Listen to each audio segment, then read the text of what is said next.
Tonight, an Arise News prime time special, an exclusive conversation with one of the most enduring figures in Nigerian politics, former Vice President Atiku Abubakar.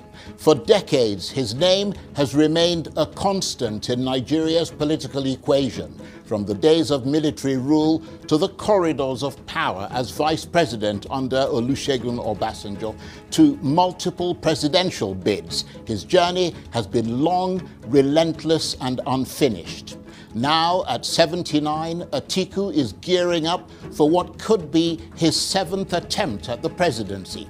He brings with him a vast political network, deep experience, and a legacy that includes investments in education and philanthropy.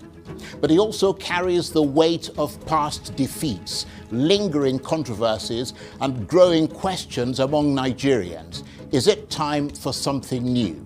Because Nigeria itself has changed. The electorate is younger, more restless, and increasingly impatient with the old political order. So, as Atiku Abubakar steps forward once again, the questions are unavoidable. Can a familiar face still convince a changing nation? Or is this one final bid against the tide? Can he unite a fragmented opposition? Can he convince Nigerians he represents change, not continuity? I'll be joined exclusively by the former Vice President of Nigeria, Atiku Abubakar. And later, we'll have top-tier analysis of what he's had to say. I'm Charles Enyegolu, and this is an Arise Primetime Special.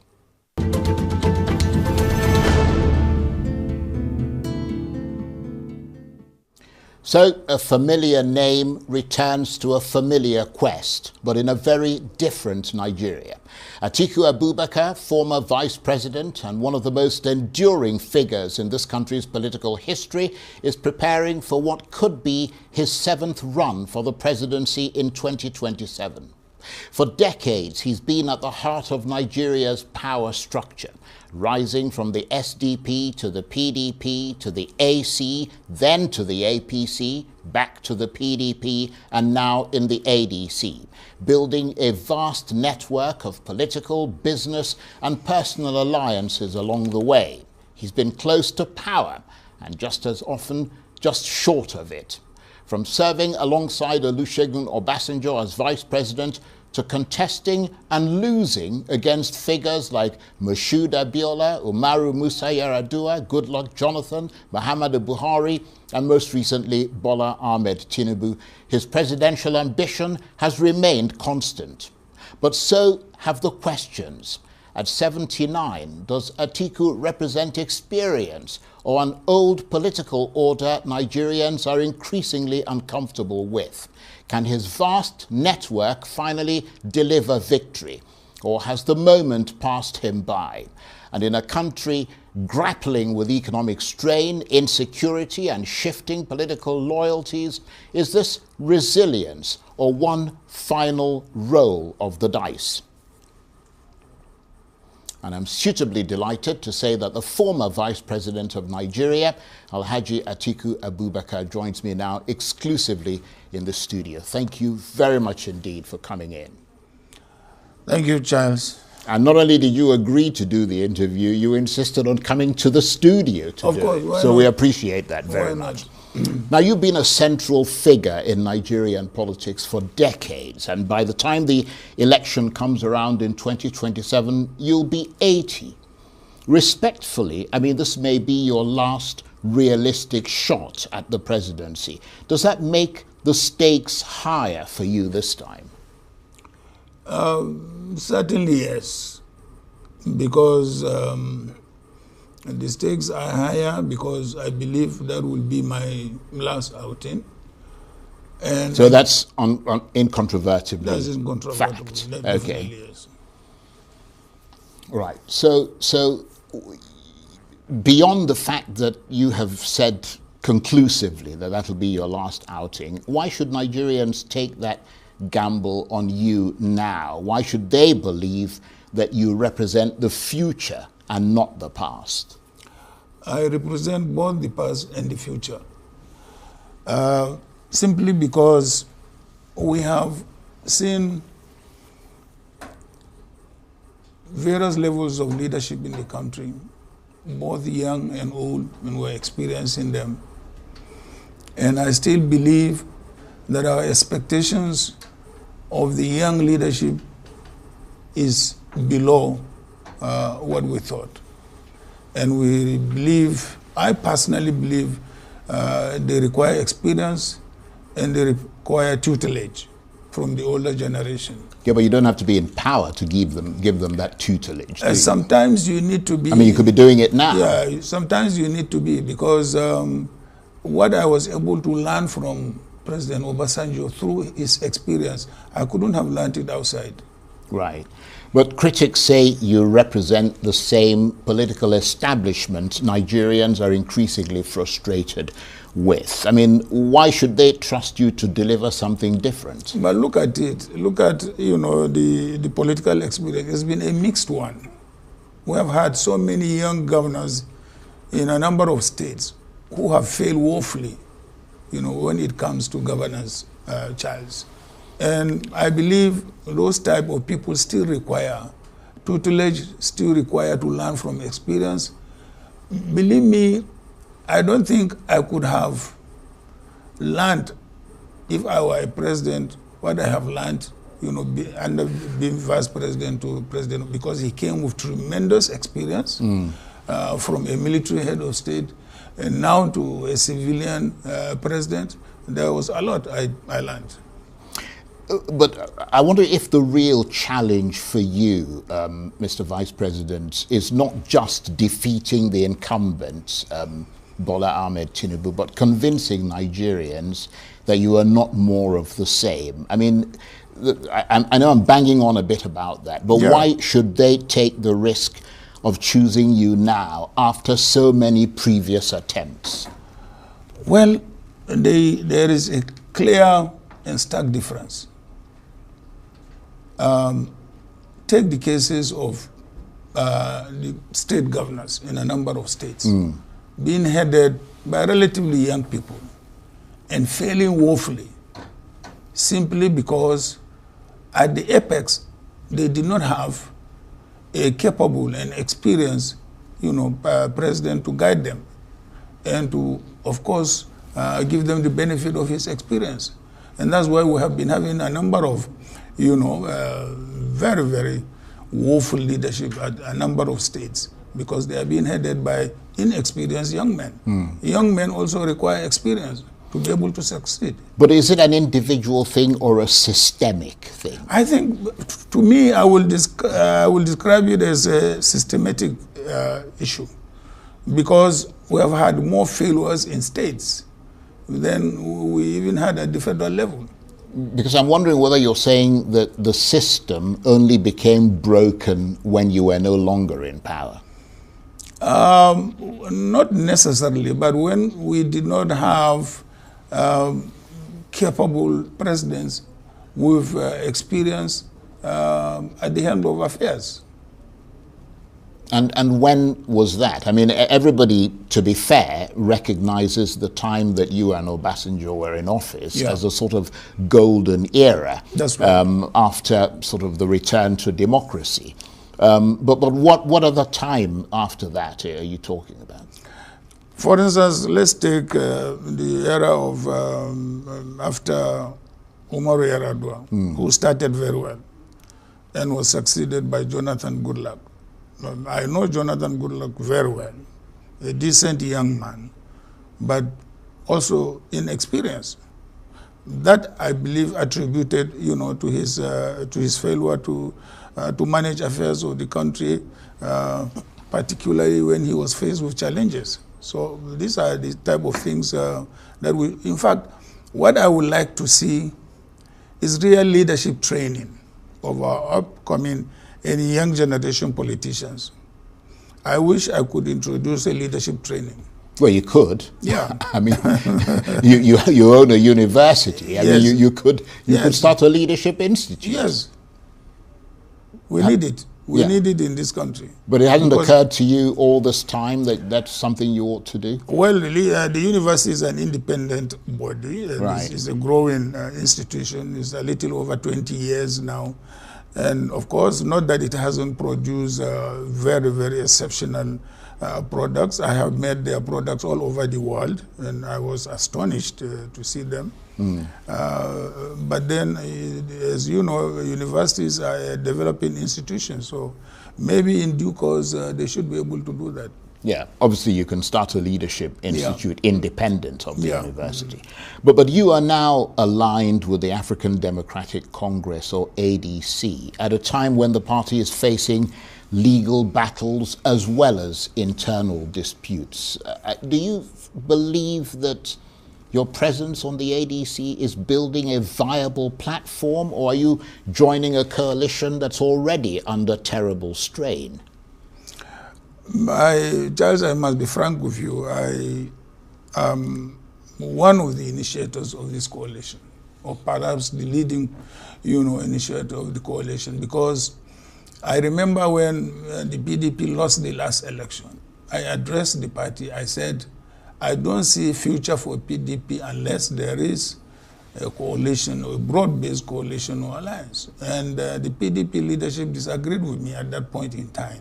What made you say that? I said it because I studied, the political history of Nigeria, and I saw how alliances worked in the First Republic, in the Second Republic.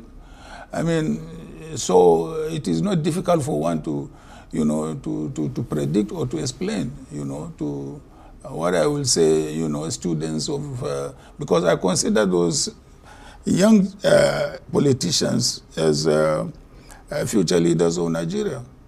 So it's my responsibility to point out to them. And I pointed out to them that the only future for PDP is in broad coalition. And they disagreed with me. And the reason why they disagreed with me was simple. Simply because they didn't want to see my face, not what I was proposing. And now they have found themselves in the same position. Yeah, but what I'm wondering is, what was it that made you say that the future of the PDP was only in coalition, having yourself been a presidential candidate of the party? I studied the political history of Nigeria. No, I know, but that's a broad thing. I'm talking about specifically, what is it? What did you see in the PDP that there was a warning sign for you? Because there was a decline in the popularity of PDP and the states they were winning. So there was a decline. There was no way, they could have won on their own without, a coalition. Was there the nettlesome factor of Nyesom Wike there? Well, I mean, in fact, more or less it was like a kind of gang up. Gang up against you? Possibly, against the party? Possibly against the party, or based on their individual ambitions. Right. Now, you're in the ADC coalition, as we said. I mean, is the coalition driven by a shared vision? And I'm coming off the back of what you just said about what happened in the PDP. And you've been in several political parties, including the APC. So you've got a very good sense of how parties come together and what makes them fall apart. Yeah. Is this coalition of the ADC driven by a shared vision, or simply a shared determination to remove Bola Ahmed Tinubu? Let me say both, because Bola has been a very bad president, to be honest with you. How so? Because I didn't expect that from him, in the way he governs the country, whether economically or otherwise. It's a disappointment. Right. Well, I'm going to return to that issue in a minute, because that's obviously important. But if the ADC is about vision, which you suggest that it is, can you clearly state what unites you beyond opposing the incumbent? Well, a number of things unite us. For instance, the issue of deepening our democratic institutions.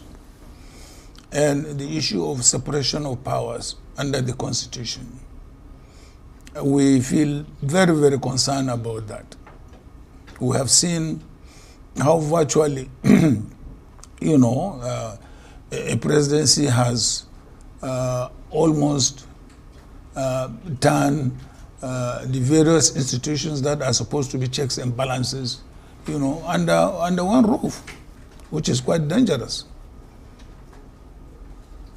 Right.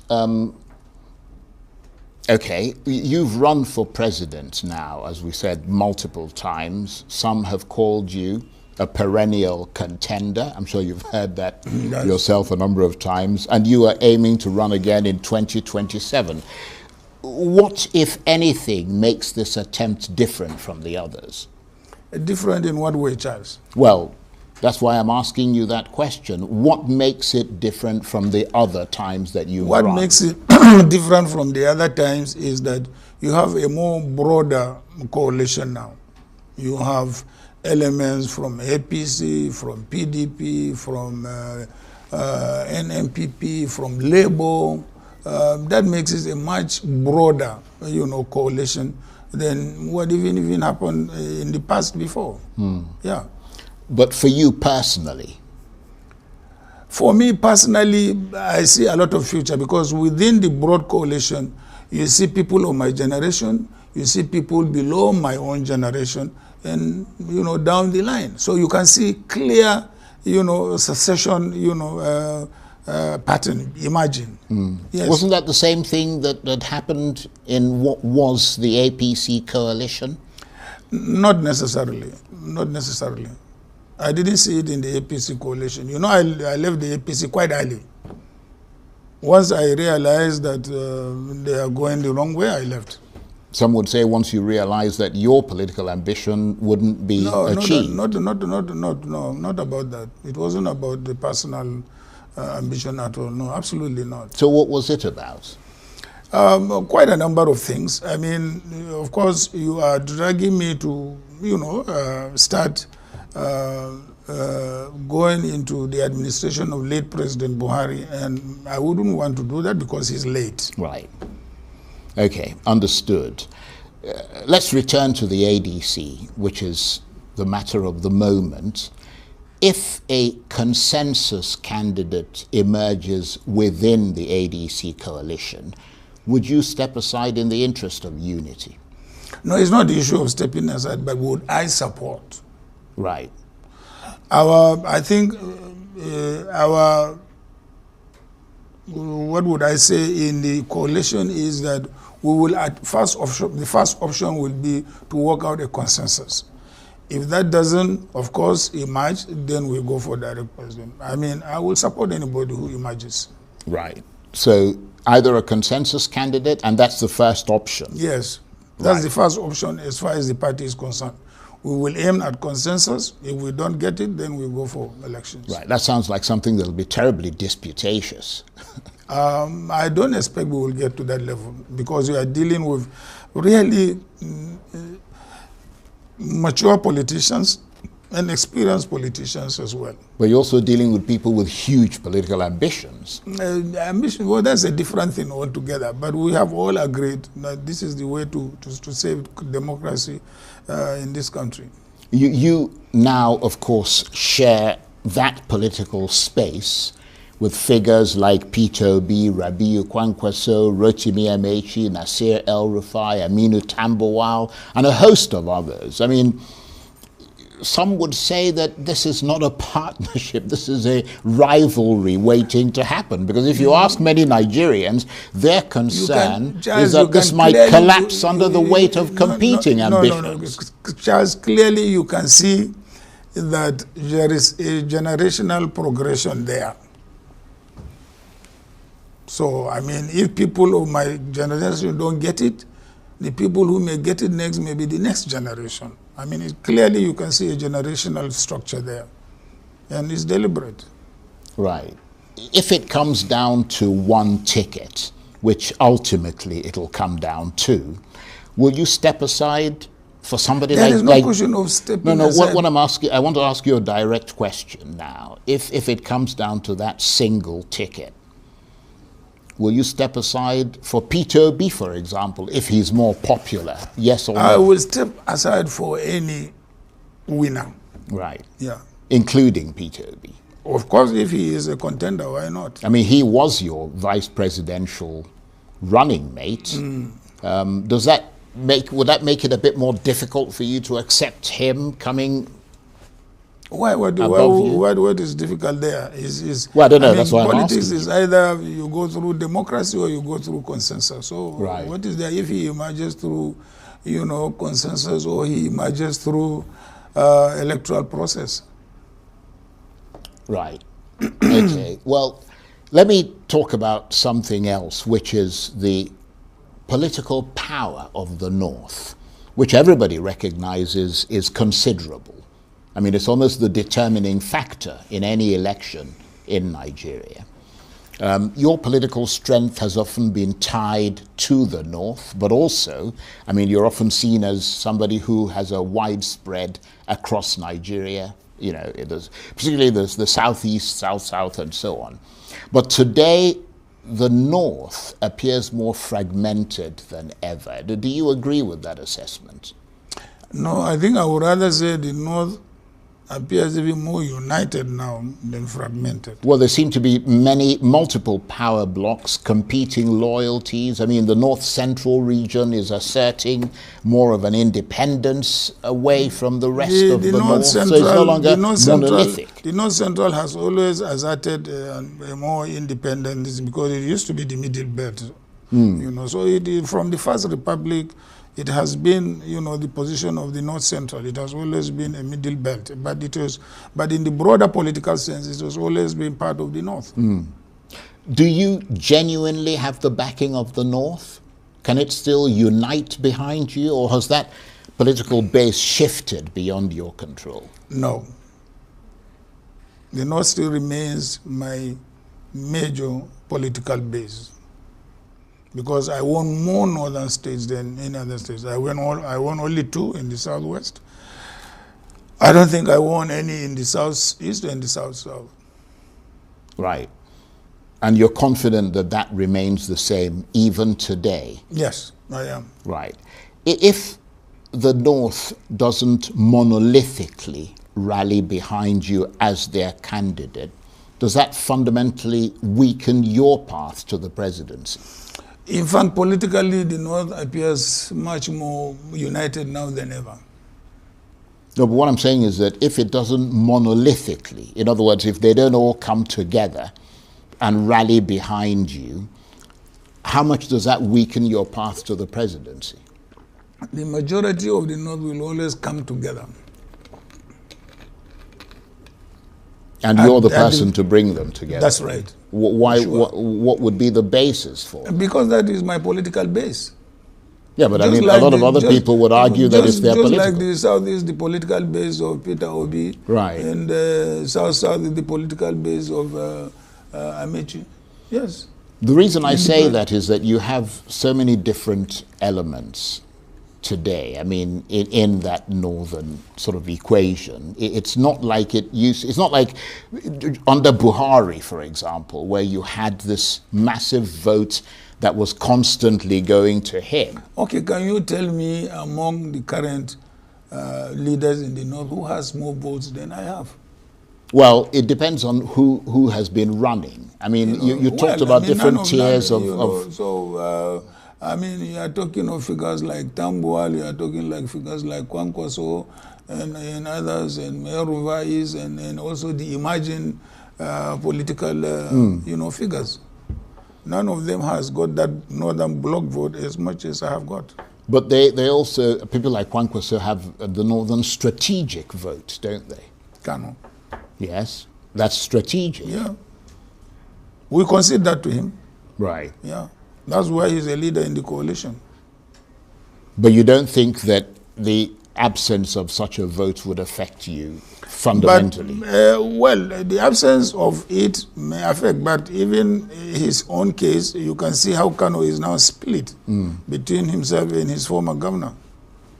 So there is even a split in that. Let's turn to the issue of zoning. There is a strong argument rooted in Nigeria's informal power rotation that after a northern presidency, it is now the turn of the South to lead. So why are you seeking to run in 2027? Are you going against that principle, or do you believe zoning no longer matters? No, I think it is an error or a mistake to say that there is an agreement on issue of zoning in Nigeria. Let me tell you, the only political party that has zoning provision in its constitution is the PDP. All the rest don't have. So, if anything, all the other political parties are borrowing or learning from PDP's zoning formula. But you agreed with that zoning formula. I mean, you were the vice president. Yes, under I agree. PDP. Yeah, I agree with the zoning formula. So why do you disagree PDP? with it now? Wait a moment. Yeah. But if you are talking about zoning formula in the PDP, and it is North-South, the South has governed for 18 years and the North 10. So who is in a deficit, if you want to be fair? Yeah, but is that, I mean, you apply it globally. Apply it globally. I'm telling you, the only party that has zoning in its constitution entrenched is the PDP. The rest don't have.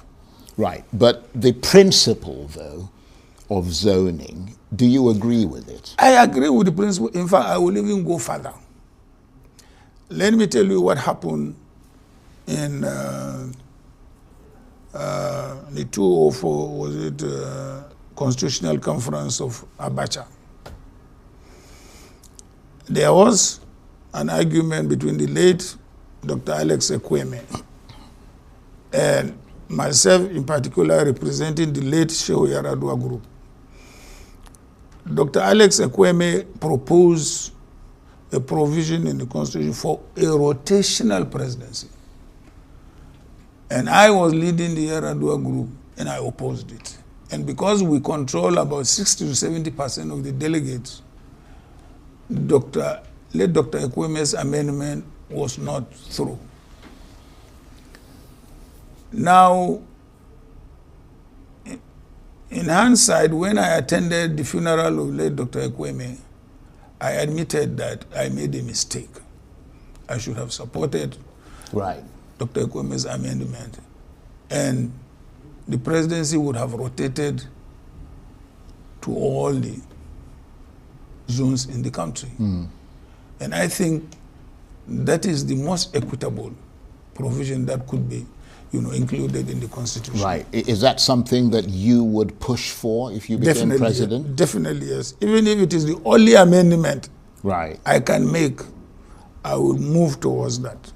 But that push will come only if you become president, because right at this point you're making an argument about the number of years the North has had and the number of years the South has had, and some would say that that is for your own political convenience. Not my own political convenience, but for the political stability of the country. Because if that amendment, if that provision were there, you would not be having all these arguments now about zoning or no zoning, who is cheated and who is not cheated, and so on and so forth, because every zone would have had the opportunity to produce a president. Yes, but that's you will know that even if you don't produce a president now, you will produce a president in the future.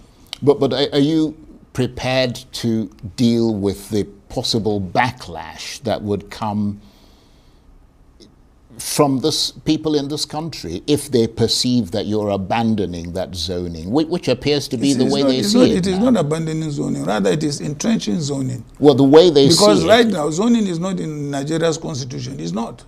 And no, I understand that, but what I'm saying is that you running is the greatest, if you like, testament to your philosophy around zoning, because it suggests that, a lot of people would say that it's the turn of the South. I mean, that's why, a southerner ran. That's why people like PDP have zoned it to the South and so on.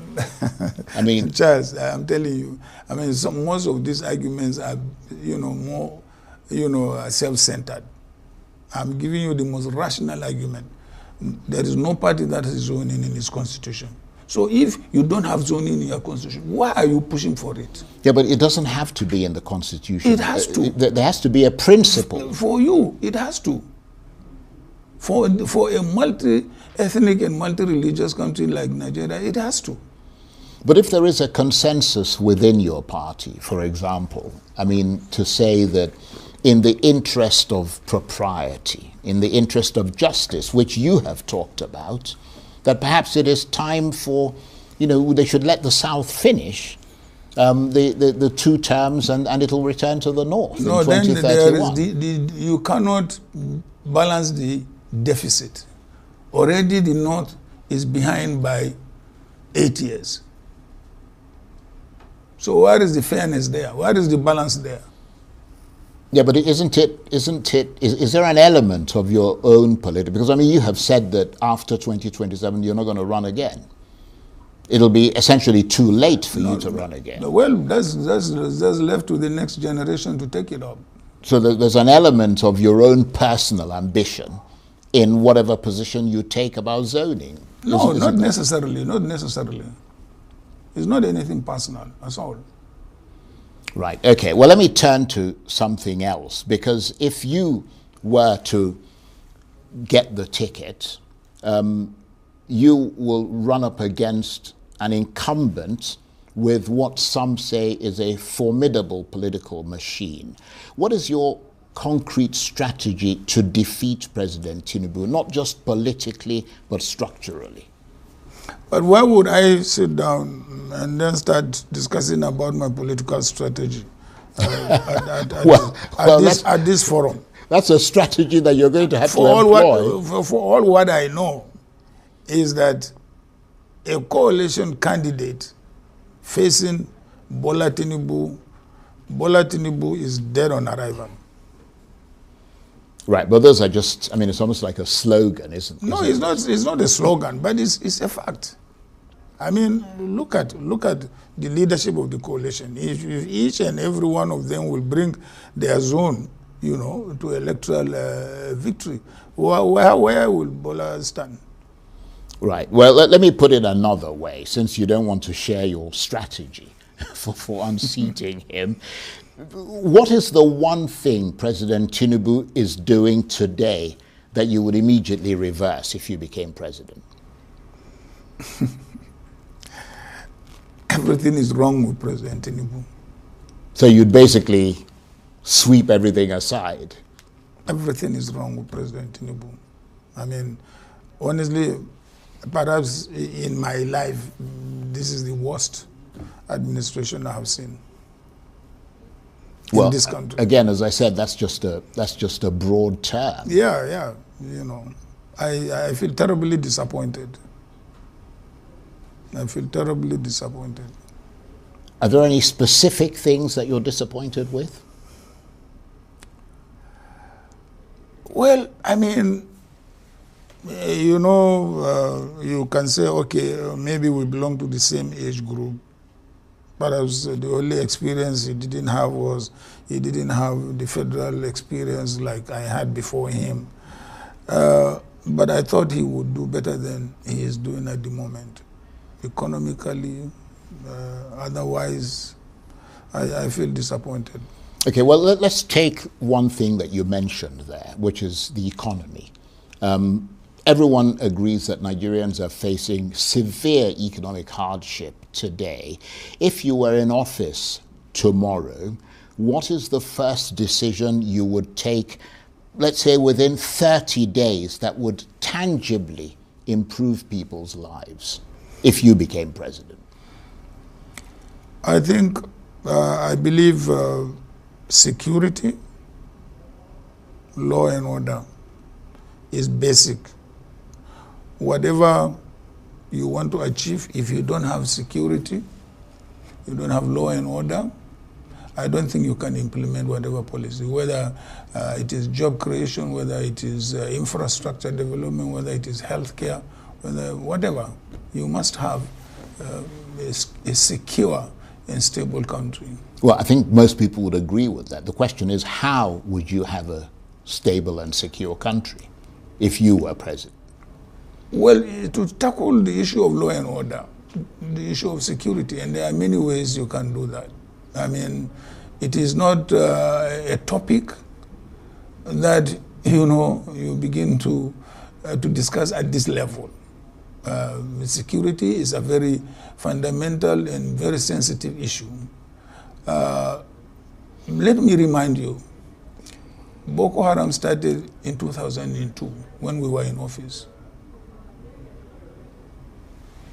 And the president and I met and decided that we should put it down decisively. And we did.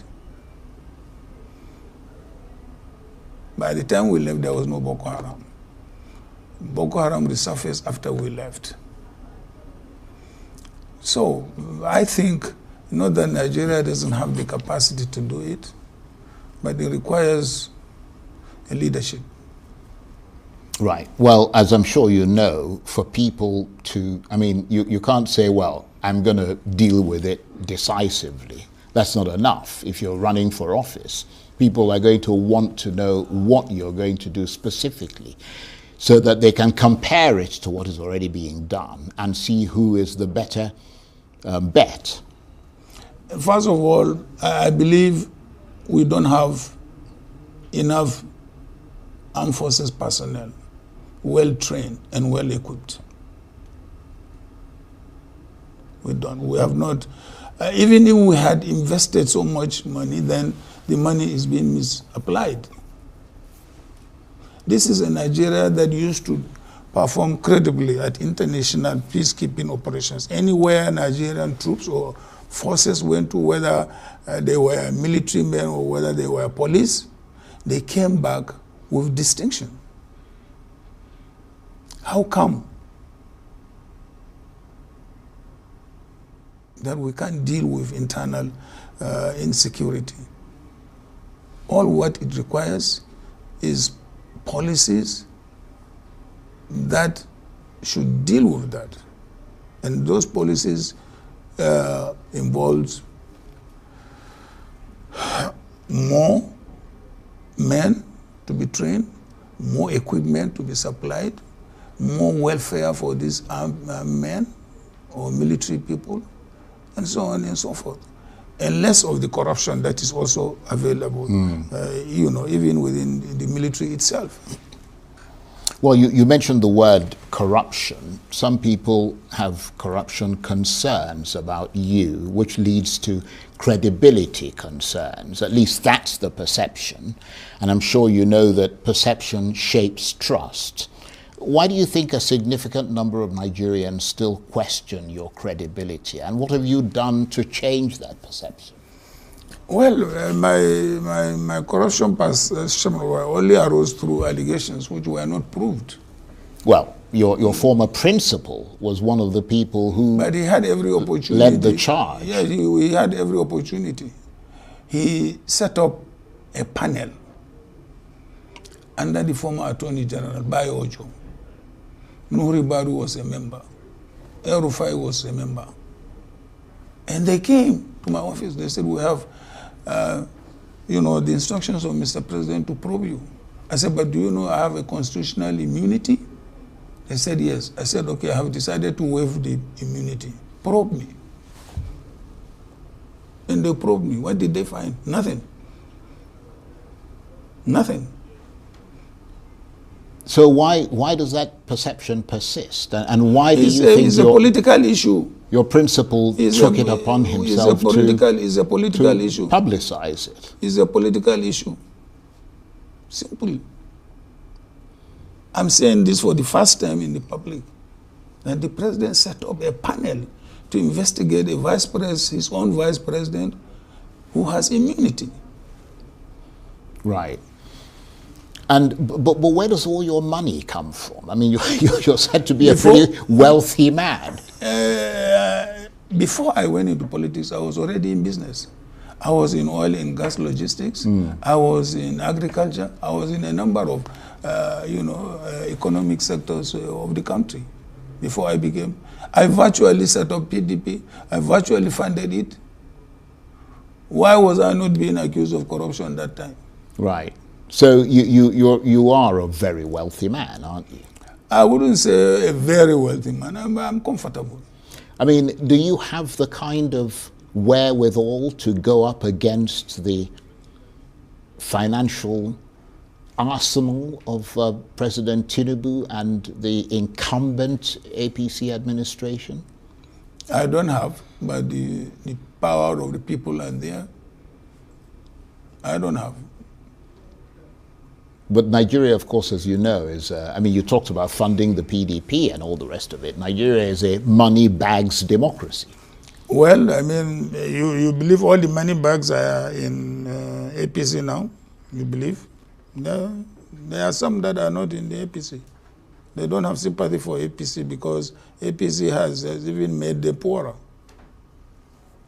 Right. So you're not worried about no, I'm not the worried. Financial muscle that you can muster? No, I'm not worried. I'm not worried because they are using public money, and the public can take the money and do what they want.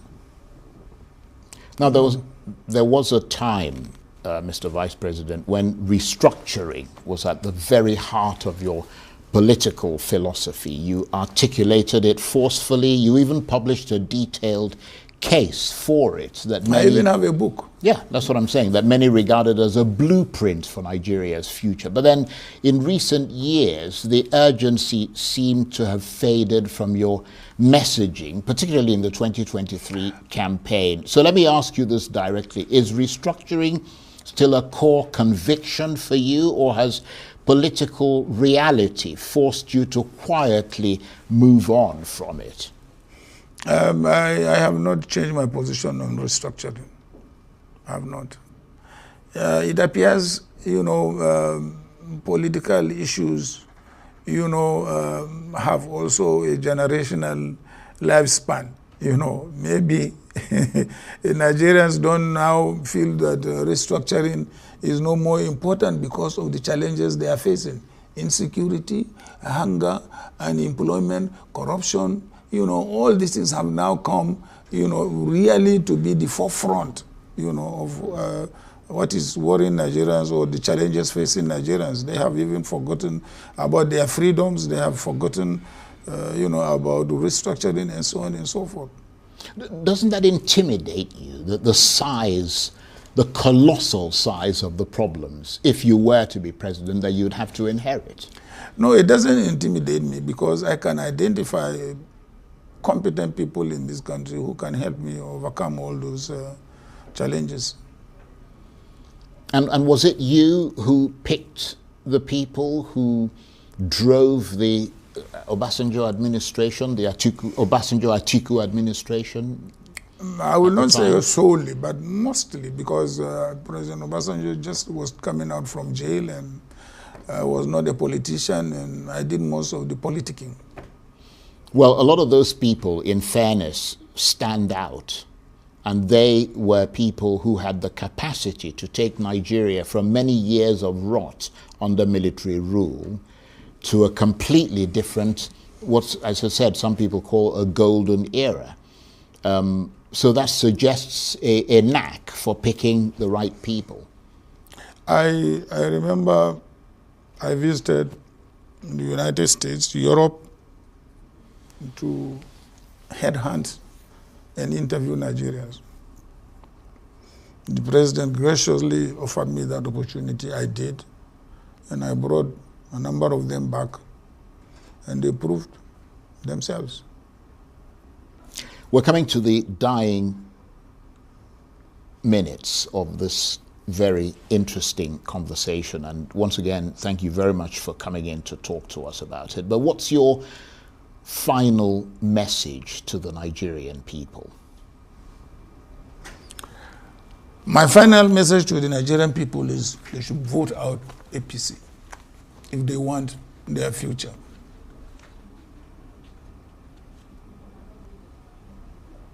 And if they don't?